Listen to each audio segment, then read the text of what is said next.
Okay, let me bring up to the stage Blake Hoops.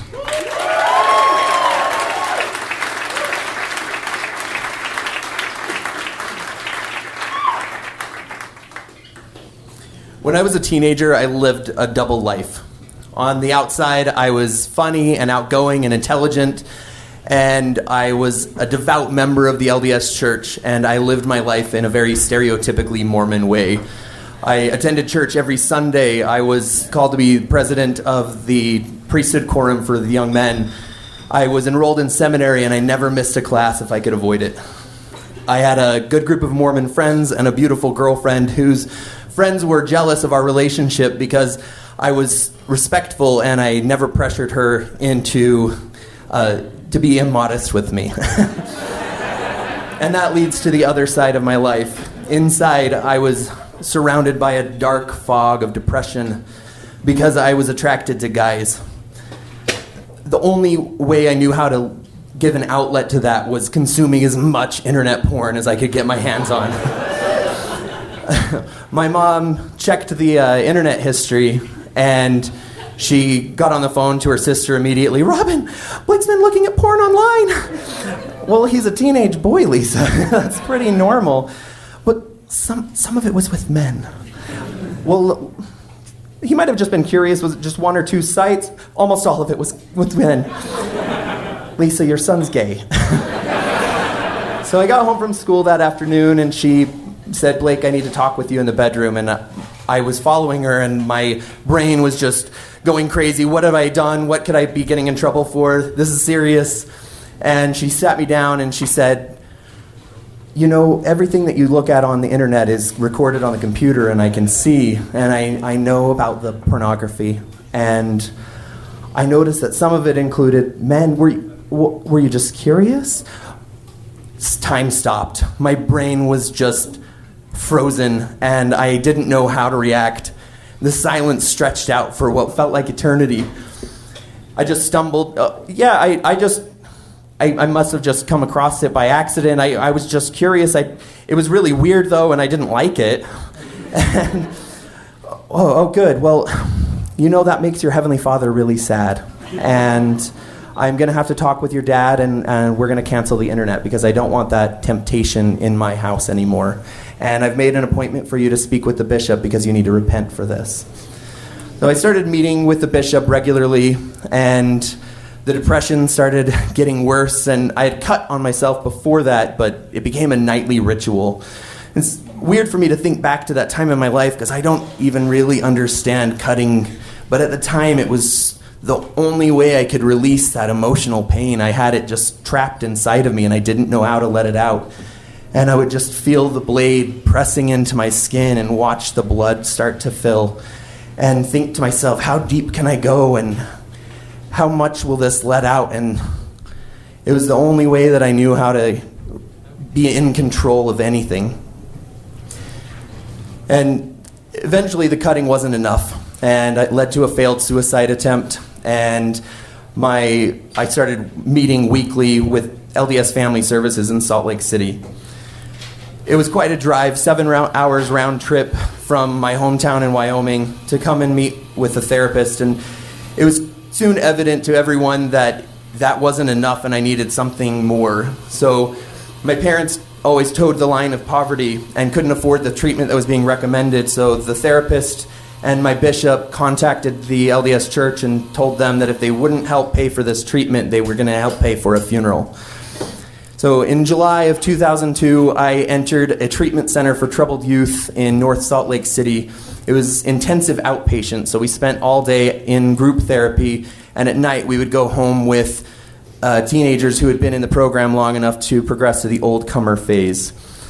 The majority of the kids in there were addicted to drugs and alcohol, so we all lovingly referred to it as rehab. And that's really what it was. We all had emotional issues, and we turned to various outlets for that pain. After a while of being in rehab, I started going to a doctor's office to undergo the preliminary testing for aversion therapy to rid me of my same-sex attractions.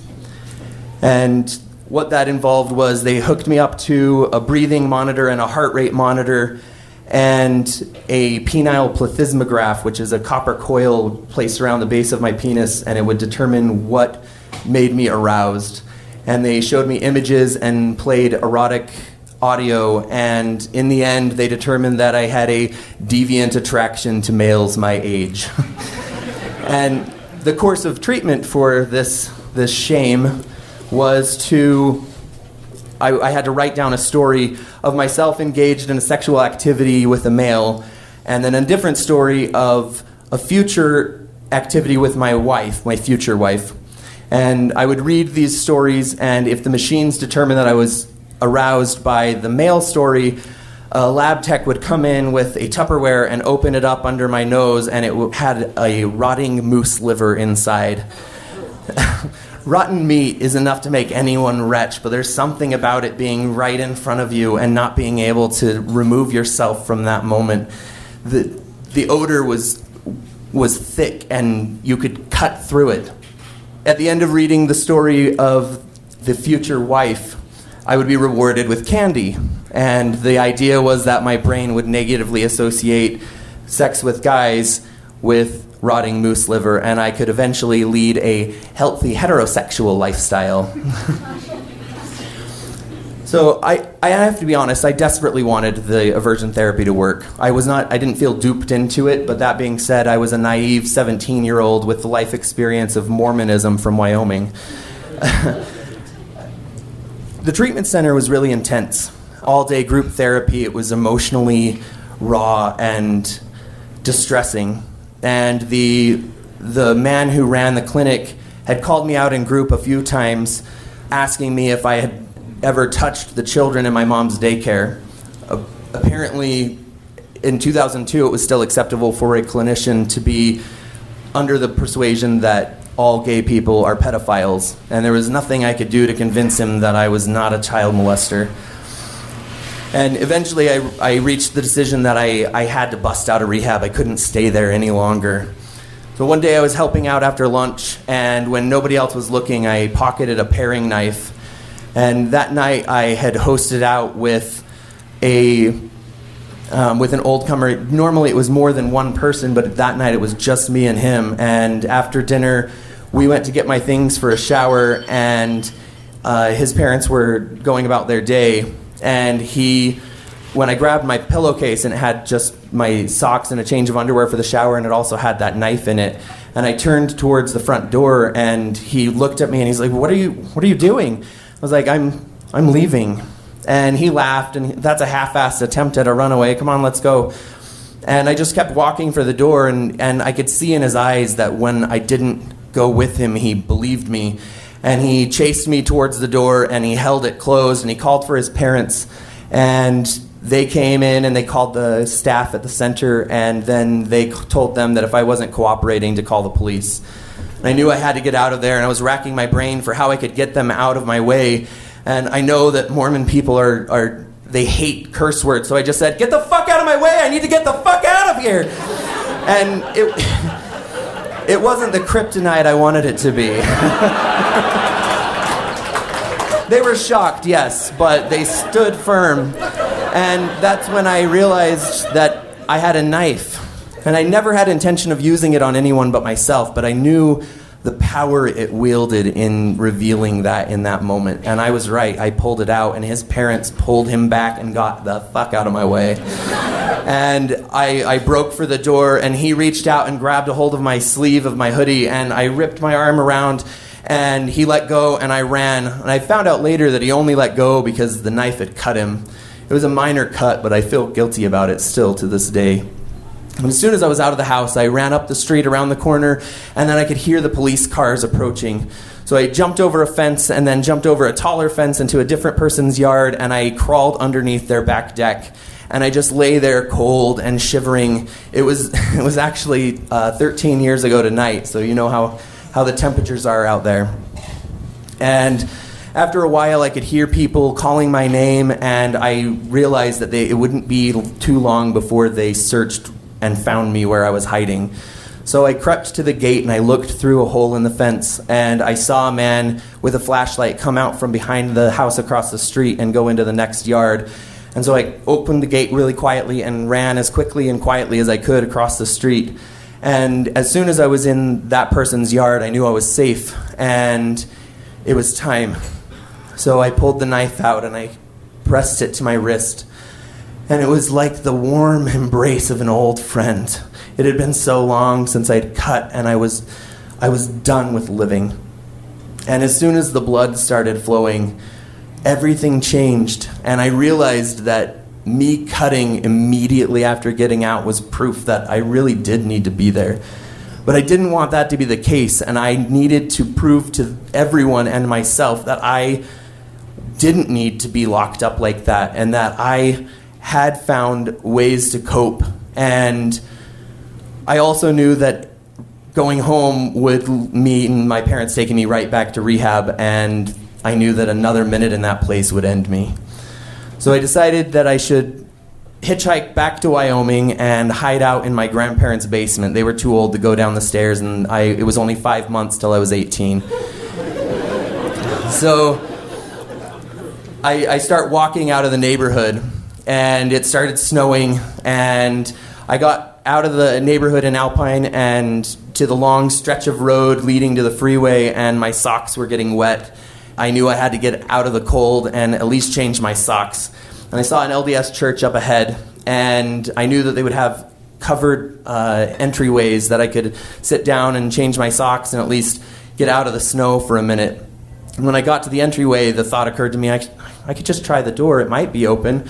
I don't know why I even thought that. My dad's job in Wyoming was to go to the church every night and make sure it was locked and nobody could get in. But for some reason that night, the door was open. And I got in, and I started looking for a classroom inside that didn't have an outside wall to help insulate me from the cold. And in my search, I found the kitchen and a turkey roaster. So I filled that with water, and I boiled it for heat in the night.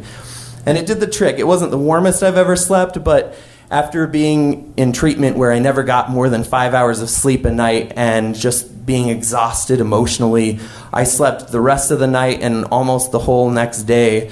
I woke up in the evening and there were sounds of voices in the hallway, and I panicked.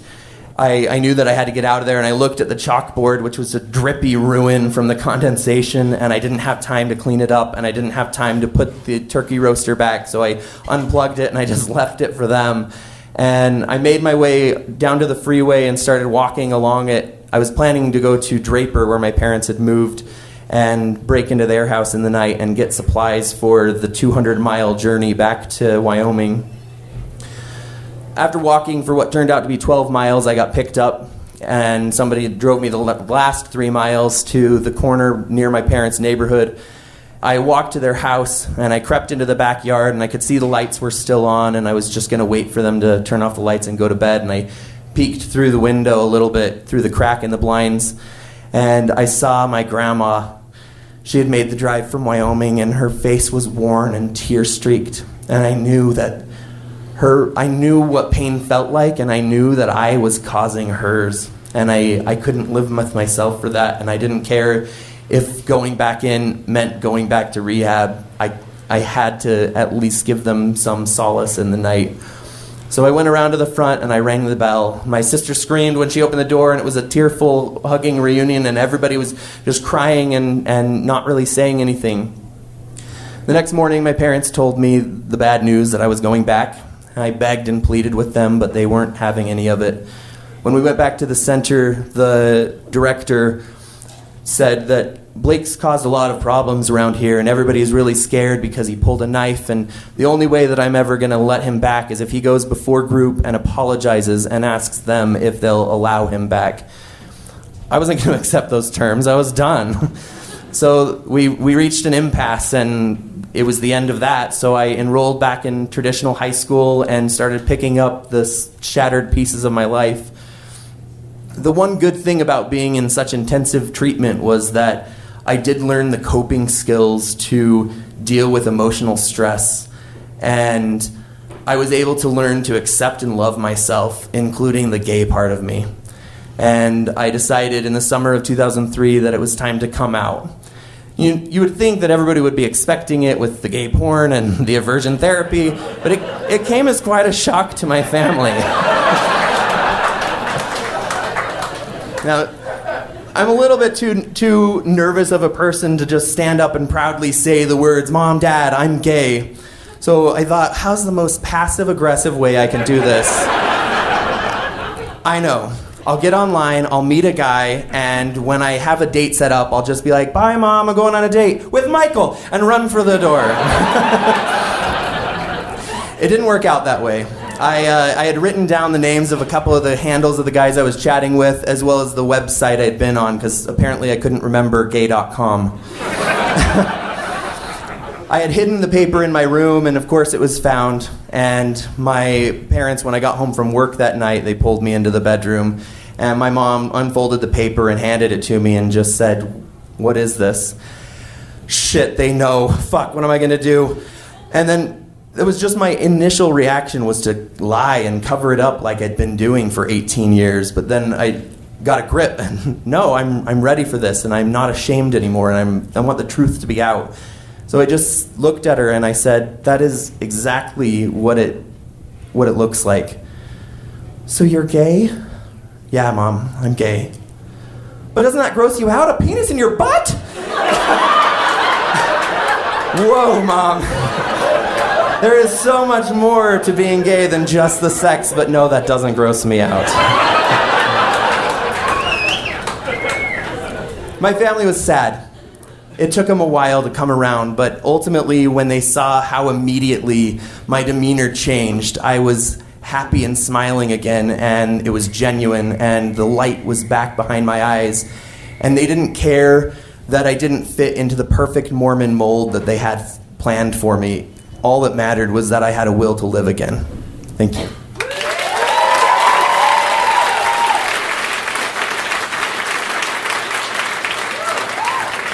Break up!